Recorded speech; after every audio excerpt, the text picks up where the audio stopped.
주의 나를 의지하며 주의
보배롭고 존귀한 주님의 자녀로 삼아주시사 오늘도 주님의 보호하심과 붙들어 주신 가운데에 살아갈 수 있도록 인도하여 주심에 감사를 드립니다.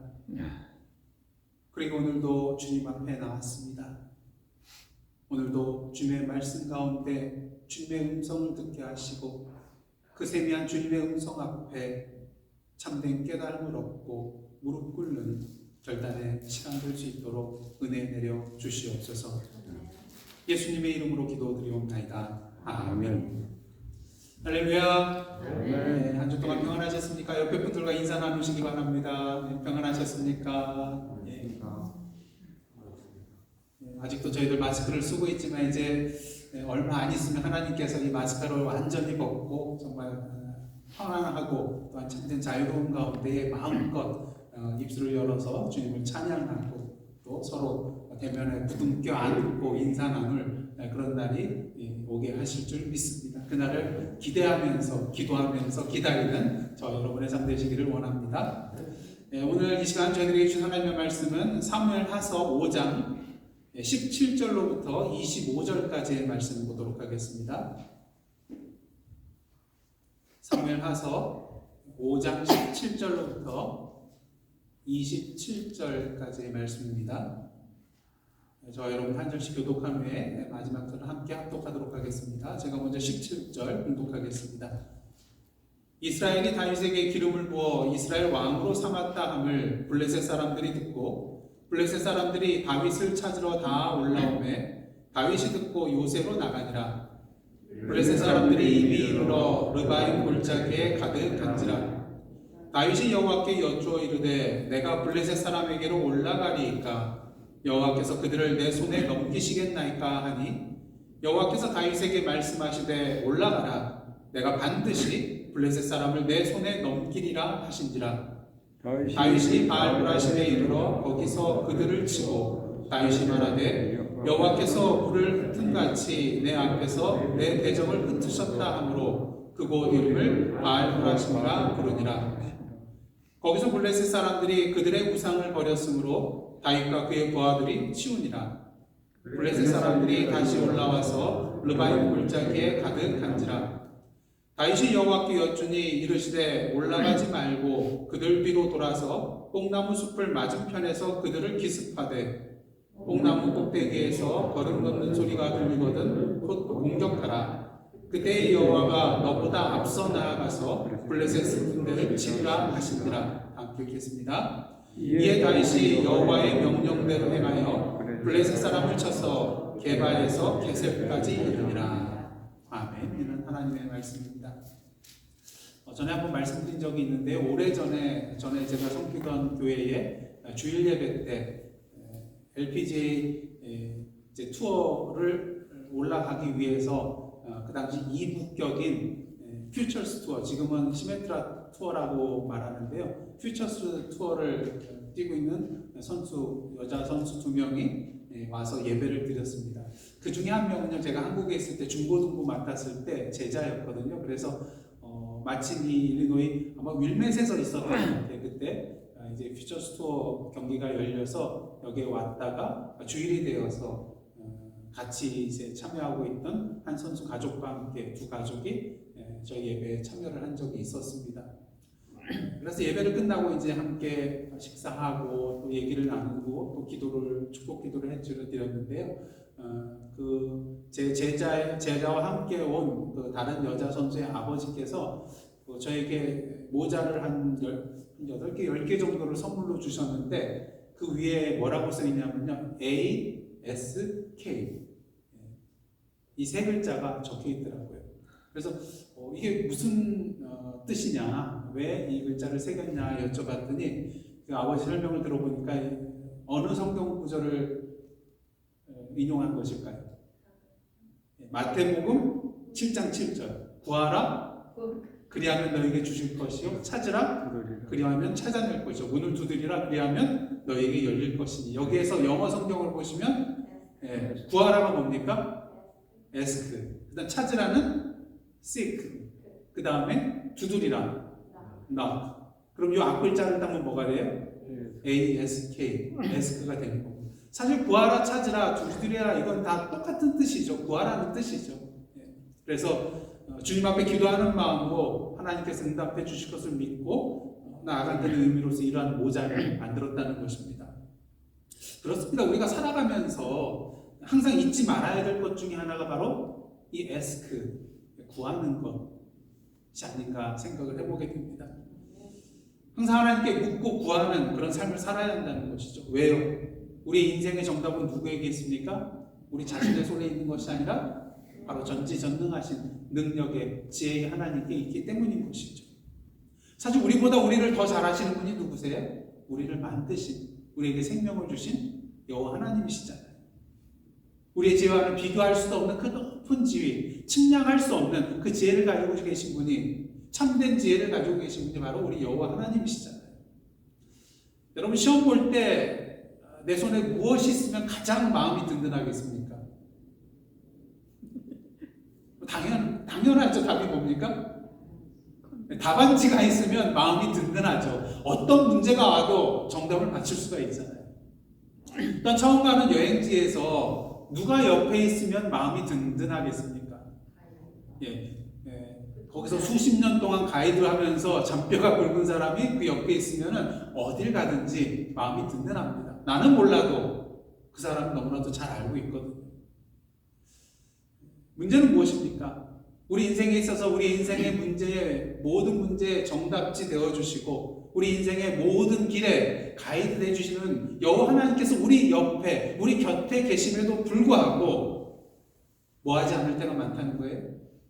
묻지 않을 때가 많다는 것입니다. 물으면 되는데 정답이 옆에 있는데 묻지 않는다는 거예요. 왜? 내 경험과 내 지식과 내 지혜로 해결하려 하기 때문인 것입니다. 할 수 있다고 생각하기 때문인 것이죠. 물론 내가 지금 가지고 있는 그 지혜와 또 경험과 또 그 모든 능력들이 하나님의 말씀과 또 하나님으로부터 나온 것이라면 문제가 되지 않겠지만, 그것이 세상적인 그런 지식과 경험, 그리고 세상적인 경험과 부, 또 권력에 기초한 것이라면 그것은 하나님 앞에 뭐하는 행위예요? 교만의 행위가 된다는 것입니다. 그리고 하나님보다 높아지고 하나님보다 앞서 나아가려는 불신앙의 모습이 될 수 있다는 것이죠. 그렇게 성경을 보면은 하나님께 묻지 않고 자기 멋대로 마음대로 나아가다가 하나님 앞에 잘못된 그런 범죄의 길, 또 불신앙의 길로 나아가는 그런 많은 사람들, 하나님 앞에 넘어지는, 실족하는 그런 많은 사람들을 보게 됩니다. 그중 대표적인 사람이 바로 누구예요? 사울 왕이었죠. 그래서 역대상 10장 13절 14절을 보면 전에도 말씀드렸지만 사울이 왜 하나님께 버림을 받고 죽게 되었는가, 그 원인을 분명하게 말해주고 있습니다. 아마 기억나실 거예요. 제가 봉독해드리겠습니다. 사울이 죽은 것은 여호와께 범죄하였기 때문이라. 그가 여호와의 말씀을 지키지 아니하고 또 신접한 자에게 가르치기를 청하고, 그 다음 14절에 중요한 말씀이 나오는데요. 여호와께 묻지 아니하였으므로 여호와께서 그를 죽이시고 그 나라를 이새의 아들 다윗에게 넘겨주셨더라. 하나님께서 그를 버리고 죽게 만드신 대표적인 이유 중에 하나가 뭡니까? 여호와께 묻지 않았다는 거예요. 근데 재미있는 것은 사울의 이름이 어디에서 파생돼서 나왔냐면요, 샤알이라는 단어에서 파생되어 나왔는데, 이 샤알이라는 단어는요, 여쭙다, 묻다라는 의미를 가지고 있습니다. 그럼 사울 왕이 이름값을 하기 위해서는 어떠한 자로 살아가야 됐어요? 여호와 하나님 앞에 항상 여쭙는 자, 묻는 자, 구하는 자로 살아가야 했던 그런 사울 왕입니다. 하지만 자신의 이름값을 하지 못하고 정반대의 길로 나아갔던 자가 바로 사울이라는 것이죠. 반면 다윗은 어떻습니까?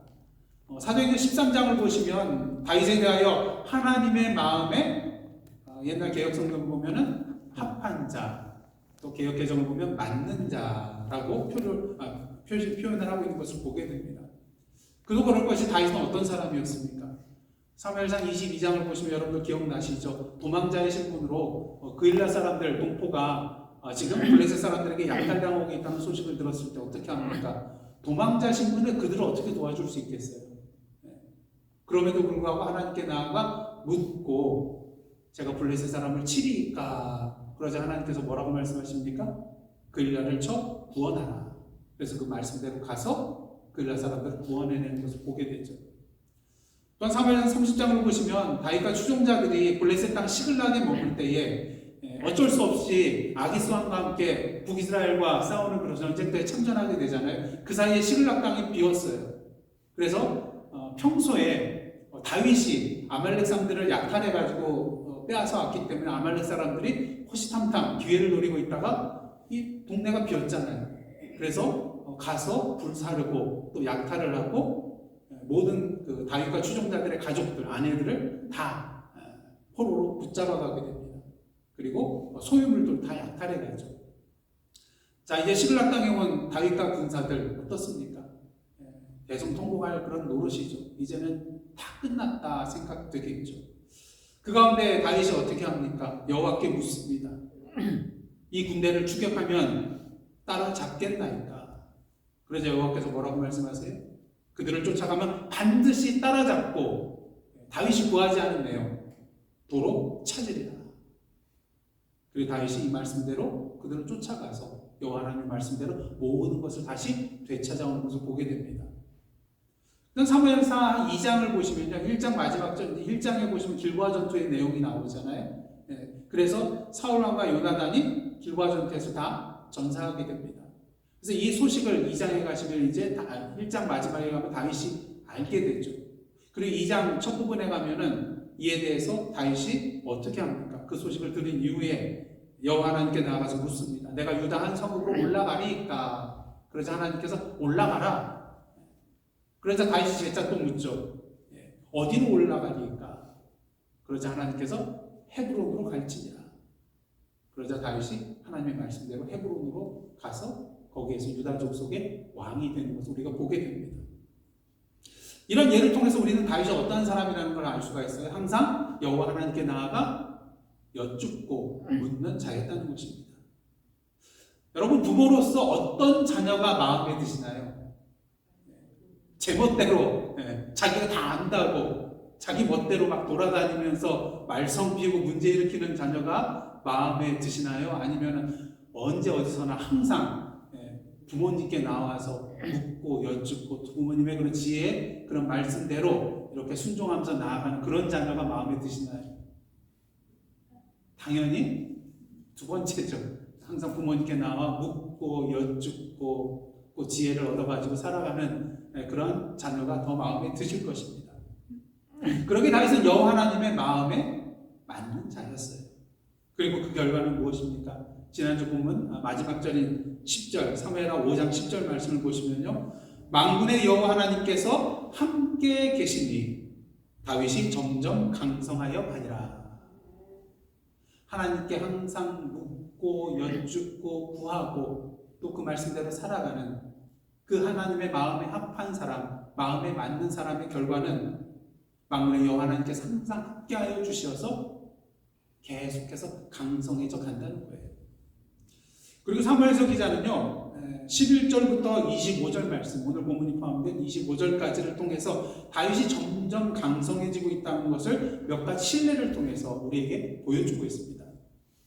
그래서 11절과 12절 말씀을 보시면요, 두로왕 히람이 사절단을 보냅니다. 그리고 백향목과 목수와 또 석궁들을 보내서 다윗을 위해 뭘 지어줘요? 다윗 왕궁을 지어줘요. 여러분, 다윗이 어떤 사람이었습니까? 사울에게 쫓겨다니던 도망자였습니다. 아기스 왕 앞에서 미친 채하여 침을 질질 흘리면서 벽을 끄적끄적이면서 미친 채하여 겨우 빠져나올 수 있었던 다윗입니다. 블레셋으로 망명하여 하마터면 동족 이스라엘과 싸울 뻔했던 다윗, 그리고 이로 인하여서 아말렉 사람들에게 모든 가족들과 소유물들을 약탈당했던, 그리고 이로 말미암아 자신을 추종하였던 그런 모든 군사들로부터 돌로 쳐 죽임을 당할 뻔했던 다윗.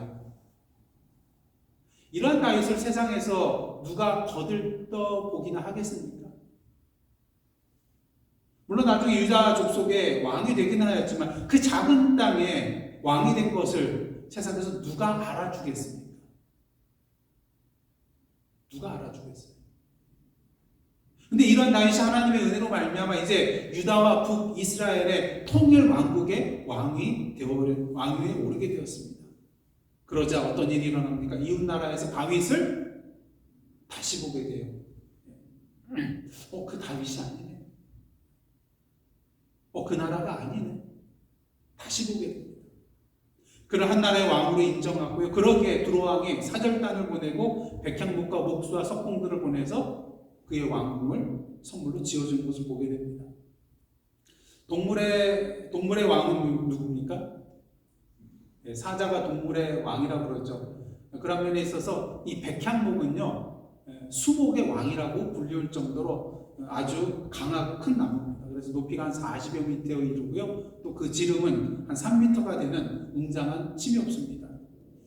특히 백향목은 짙은 향기를 가지고 있고요. 또 향기로워서 또 그 나무에 진이 많아가지고 병충해가 잘 들지 않는다고 합니다. 그리고 방부력과 내구력이 뛰어나서 최고급의 뭘로 쓰일까요? 건축 자재로 쓰이는 것이 백향목이에요. 그래서 먼 나라에서도 이 나무를 가지고 집을 짓기 위해서 백향목이 있는 나라에 가서 수입을 해올 정도로 그 당시 건축 자재 중에 최고급 자재가 바로 이 백향목이었던 것입니다. 그렇다면 이렇게 두로왕 히람이 사절단을 보내서 이 백향목을 가지고 왕궁을 지어진 이유는 무엇일까요?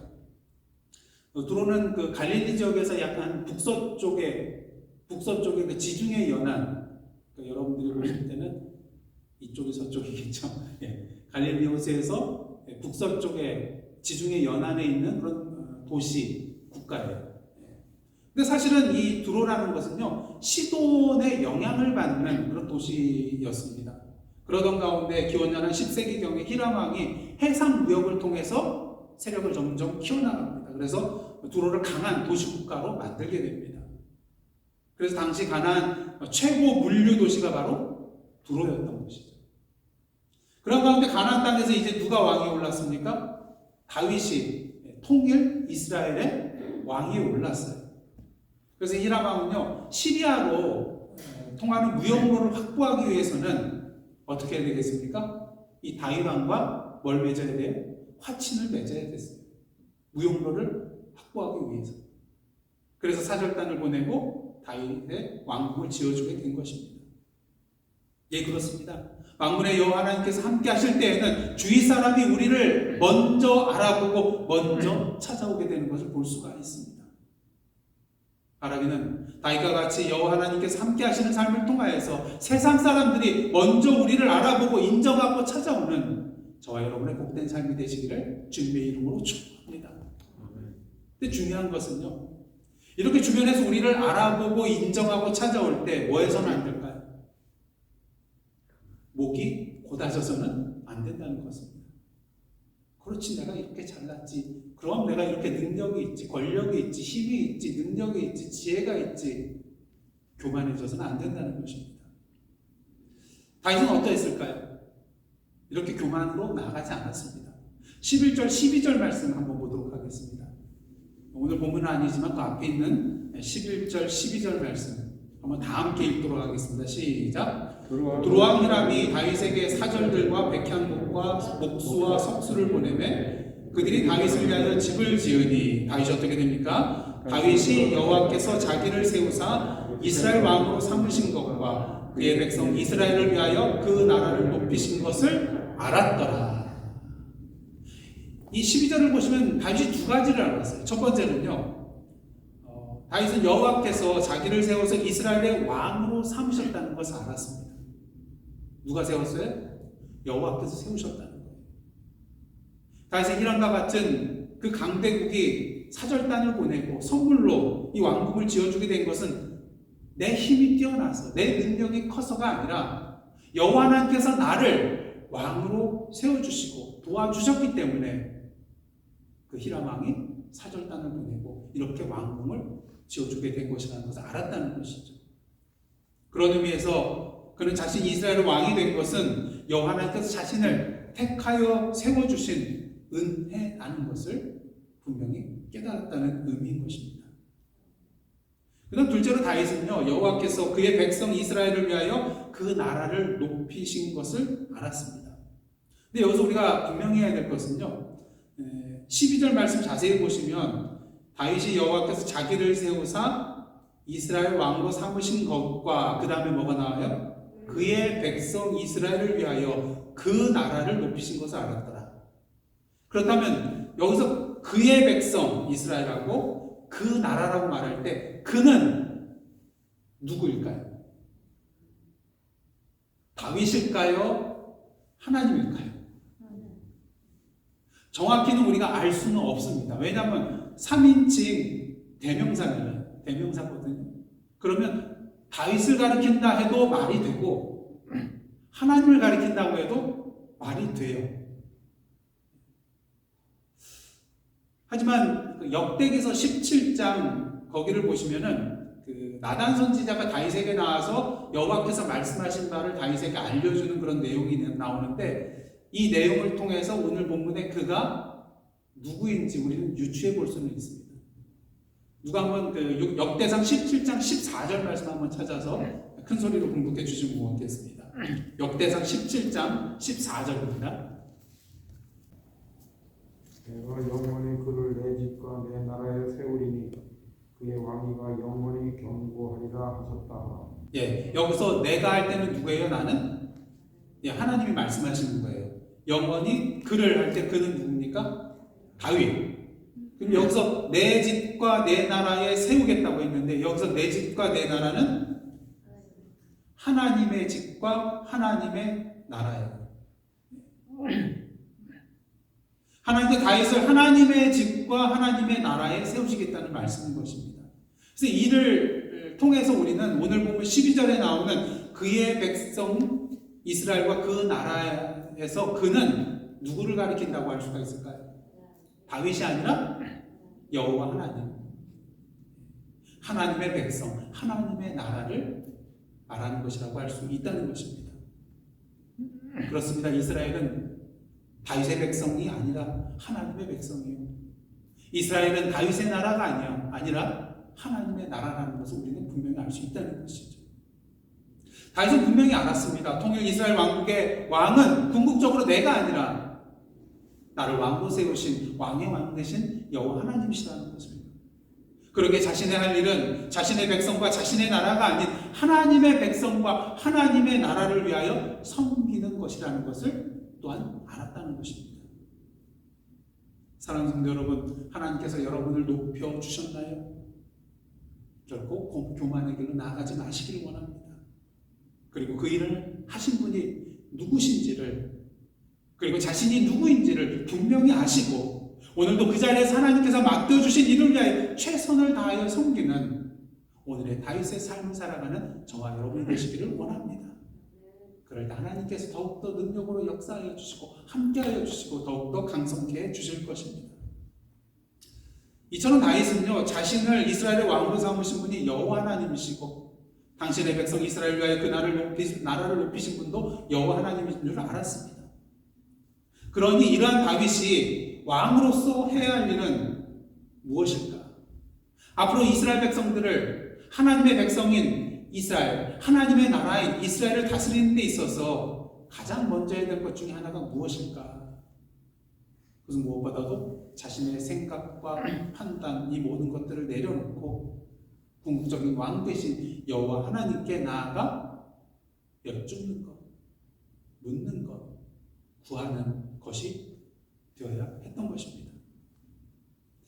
오늘 본문을 보시면요, 다윗이 통일왕국의 왕이 되면서 모든 나라들이 두루와 같이 와서 사절단을 보내고 선물을 보내는 그러한 것은 아니었어요. 모든 나라들이 그러면 얼마나 좋겠습니까?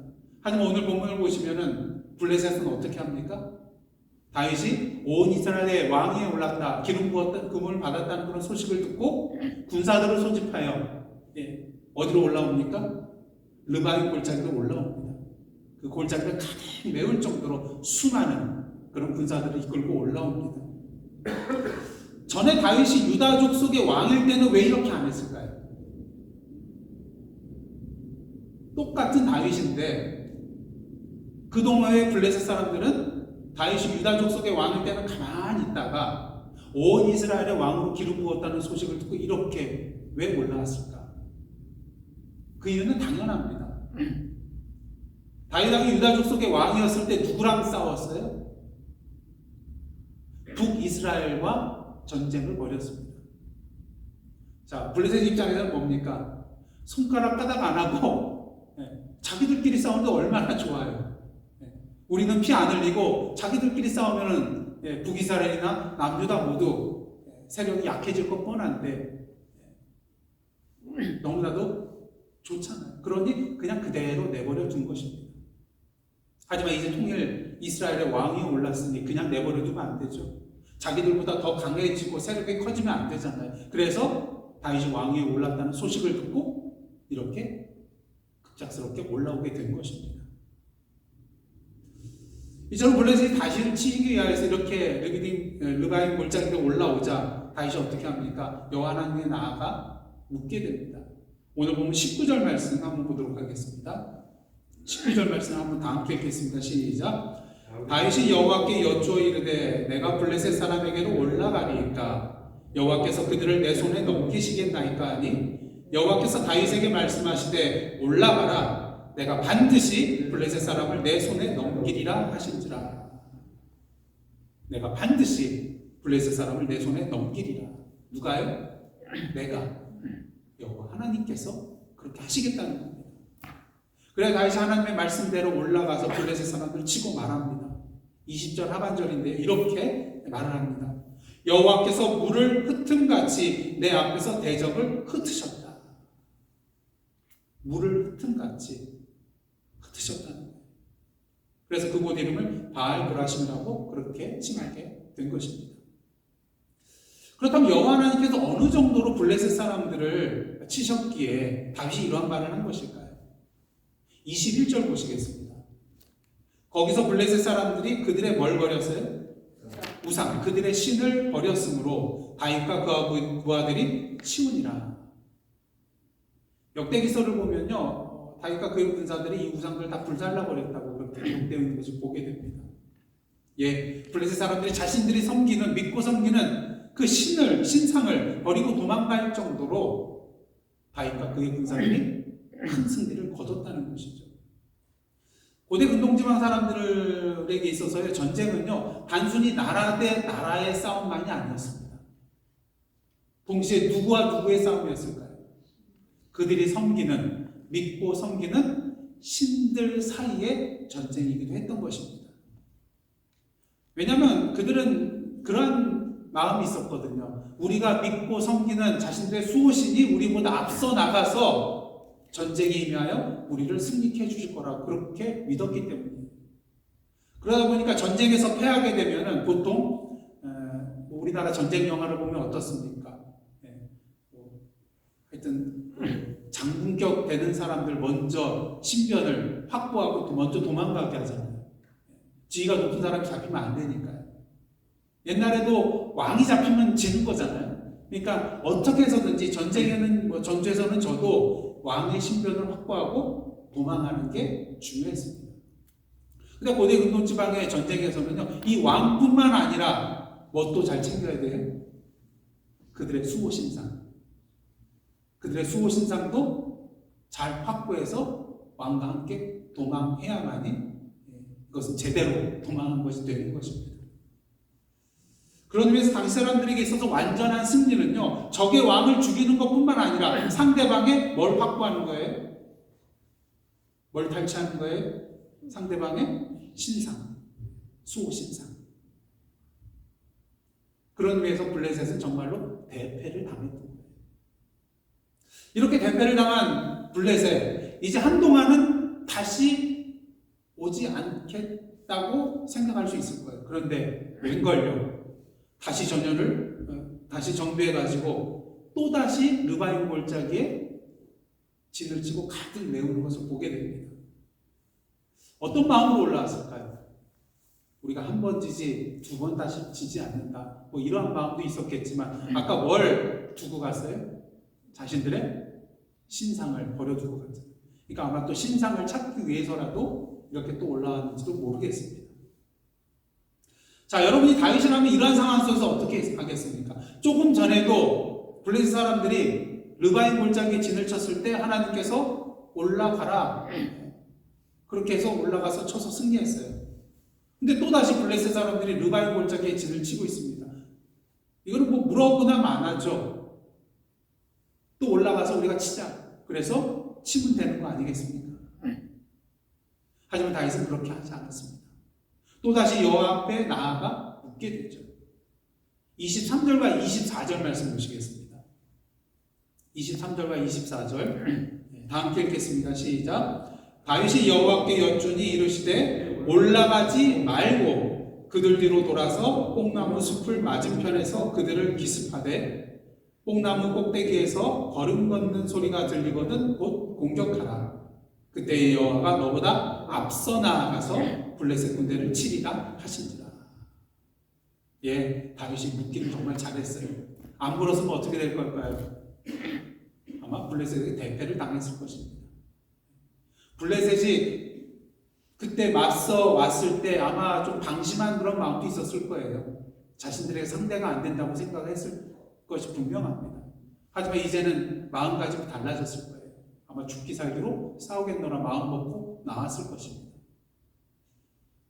근데 이번에 어떻게 합니까? 하나님께서 작전을 바꿔요. 그냥 올라가는 것이 아니라 이번에 올라가지 말고 돌아서 뭐 하라는 거예요? 기습 공격하라. 그래서 뽕나무 위에서 걸음 걷는 소리가 나면은 그것이 신호니까 그때 나가서 기습하라. 그렇게 말씀하시는 것을 보게 됩니다. 근데 이상해요. 공격 신호가 뭐예요?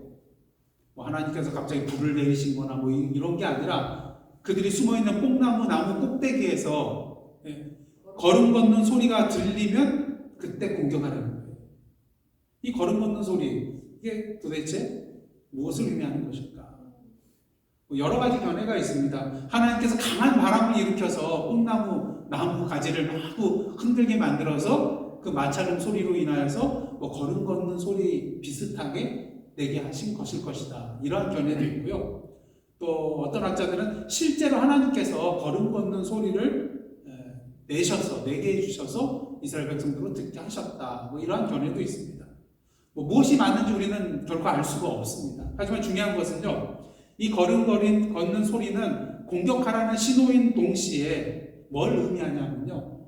만군의 여호와 하나님께서 이스라엘 백성들보다 앞서 나아가신다는 것을 또한 의미하는 그런 상징적인 의미가 있다는 것입니다. 그리고 24절 보시면 하나님께서 뭐라고 말씀하세요? 그때 여호와가 너보다 앞서 나아가서 블레셋 군대를 치리라. 누가 앞서 나아간다고요? 여호와 하나님께서 앞서 나아가신다는 것입니다. 예, 그렇습니다. 만군의 여호와 우리 하나님께서는요 항상 우리보다 먼저 앞서 나아가시는 분입니다. 그러니까 마음 든든하잖아요. 저는 말씀드렸죠. 우리 애들 그 큰딸 작은딸이 굉장히 어렸을 때 큰 개 한 마리가 이렇게 앞에 있으니까 애들은 개만 보면은 뭐 하고 싶어요? 만지고 싶잖아요. 근데 자기보다 덩치가 큰 개를 어떻게 가서 만지겠어요? 그러니까 어떻게 하냐면 첫째가 둘째한테 이렇게 등을 떼면서 네가 한번 가봐. 먼저 가라고. 그러니까 먼저 가서 괜찮으면 자기도 가겠다는 거죠. 먼저 가는 게 힘들거든요. 그럼 십자가의 길 먼저 가라 그러면 자신 있게 걸어가시겠어요? 그러니까 예수께서 먼저 가신 거예요. 그러면서 나를 따라오라 말씀하셨잖아요. 우리 주님은요 등 떠미는 분이 아니라 먼저 앞서 가시는 분이십니다. 그러게 우리 할 일은 무엇입니까? 두 가지예요. 두 가지. 첫째로 하나님보다 앞서 나아가지 말고 여호와 하나님께 나아가 뭐 해야 돼요? 일단 물어야 돼요. 여쭤봐야 돼요. 아무리 전과 동일한 상황처럼 보인다 할지라도 내 힘과 능력과 지혜와 경험으로 해결할 수 있는 문제처럼 보인다 할지라도 먼저 여호와 하나님 앞에 나아가 물어야 한다는 것입니다. 여러분 세상에 똑같은 상황이 있을 수 있나요? 똑같아 보일 뿐이지 똑같은 상황이 또다시 생겨날 수는 없는 것입니다. 왜? 시간과 공간이 다르잖아요. 물론 오늘 블레셋 싸움을 보시면은 같은 르바임 골짜기에 또다시 블레셋 사람들이 모였어요. 하지만 뭐가 달라요? 시간이 달라요. 그때와 지금 다르잖아요. 그리고 또 다른 게 있습니다. 똑같은 블레셋 군사가 아니잖아요. 이미 첫 번째 전쟁에서 전사한 사람들 많이 있고요. 물론 똑같은 그런 군사가 전쟁에 또다시 참여했을 수도 있지만 대부분의 군사들은 전혀 다른 군사예요. 그러니까 상황이 다르다는 것이죠. 특히 하나님의 생각과 계획과 뜻은 우리의 생각과 계획과 뜻과는 다를 수 있다는 것입니다. 하나님께서는 종종 우리의 성경 말씀들을 보시면 어떻습니까? 인간의 그런 생각과 이성과 과학과 경험을 넘어서는 길을 통하여서 우리의 문제를 해결해 주실 때가 있다는 것을 분명히 보게 되죠. 홍해를 갈라주신 사건, 요단강을 갈라서 건너가게 해주신 사건, 단지 여리고성 둘레를 7일 동안 몇 바퀴 돌았어요? 엿새 동안 한 바퀴씩, 그리고 마지막 날은 7바퀴 돌아서 몇 바퀴입니까? 6 더하기 7은 13. 단지 13바퀴를 돌았을 뿐인데 여리고성이 무너져 내렸어요. 그러게 우리는 오늘도 여호와 하나님 앞에 나아가 물어야 하는 것입니다. 하나님의 계획이 무엇인지, 하나님의 뜻이 무엇인지, 하나님의 생각이 무엇인지. 근데 둘째로 우리는 앞서 나아가신 하나님의 말씀과 명령대로 이제는 순종해야 한다는 것입니다. 오늘 보면 25절 말씀 한번 다 함께 읽겠습니다. 25절입니다. 시작. 이에 다윗이 여호와의 명령대로 행하여 블레셋 사람을 쳐서 게바에서 게셀까지 이르니라. 하나님은 결코 어떨 때는 우리가 손도 안 대고 그냥 가만히 지켜보게 하시면서 승리로 이끌어 주신 그런 하나님이기도 하지만 어떻습니까? 우리의 손을 통하여 또한 승리케 하여 주신 하나님이심을 우리는 분명히 알아야 합니다. 그렇게 기습 공격을 하라고 하신 다음에 다윗이 어떻게 했습니까? 다윗이 여호와의 명령대로 행하여 블레셋 사람을 친 것을 보게 됩니다. 다윗이 승리할 수 있었던 이유가 바로 여기에 있습니다. 여호와께 묻고 이제 하나님께서 말씀해 주신 대로 그것을 명령으로 받고 그대로 순종했다는 것이죠. 여러분, 다윗이 여호와 앞에 나가서 물은 이유가 무엇일까요? 그냥 들어보고 내 생각에 좋아 보이면 그대로 순종하고 내 생각에 좋지 않아 보이면 순종하지 않기 위해서 물은 것일까요? 아니잖아요. 오직 뭐 하기 위해서 물어본 거예요? 오직 그 말씀에 순종하기 위해서 물은 것입니다. 그런 의미에서 하나님의 말씀은 곧 뭐예요? 명령이 되는 거예요. 우리가 순종해야만 하는 말씀이기에 하나님의 말씀은 곧 명령인 것입니다. 중요한 사실은 누구를 위한 명령이에요? 바로 우리를 위한 명령이라는 것이죠. 다윗과 이스라엘 백성들 누구의 다윗이면 누구의 백성입니까? 하나님이 세우신 왕이잖아요. 하나님의 백성이잖아요. 그러게 다윗에게 이스라엘 백성에게 주시는 하나님의 말씀은 곧 그들을 위하여 주시는 명령이 된다는 것입니다. 그들을 위하여. 오늘도 여호와 앞에 나아가서 물으셨습니까? 다음에 우리 할 일은 무엇입니까? 그 하나님의 말씀을 우리가 꼭 순종하고 따라야 할 명령으로 받아들이고 그 명령이 바로 다른 사람이 아닌 나를 위한, 나를 세우기 위한, 나를 회복시키기 위한, 나를 치유하기 위한, 나에게 힘주고 용기와 지혜를 주시기 위한 나를 위한 그런 명령이라는 것을 분명히 깨달으시고 순종하시기를 원합니다. 그럴 때 블레셋 사람들이 게바에서 게셀까지 이르는 승리를 누렸던 그 큰 승리를 우리의 삶 가운데 누릴 수 있게 될 것입니다. 이 게바에서 게셀까지 이르는 그 승리는요, 단순히 이 승리가 예루살렘 남쪽에 있는 르바임 평지 여기에 국한된 것이 아닌 것을 보여줍니다. 개바와 게셀까지는요, 거리로 한 32km 정도 되는 그런 거리래요. 굉장히 긴 거리죠.